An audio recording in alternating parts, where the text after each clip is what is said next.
what are the keys to planning your outdoor space? I mean, we can say it, Yeah. but I think there's a lot more detail that goes into this than people realize. Yeah, well, we are design build, very similar to Greg and Lampert. We're design build, meaning, we'll go out there, we'll meet with you. We do the design first, very important.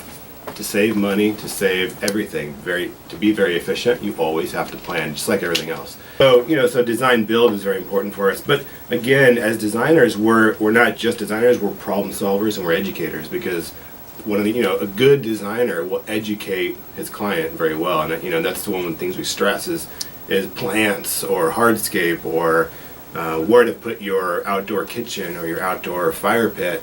Those have to be planned just like a house. I mean, it's basically designing like an architect.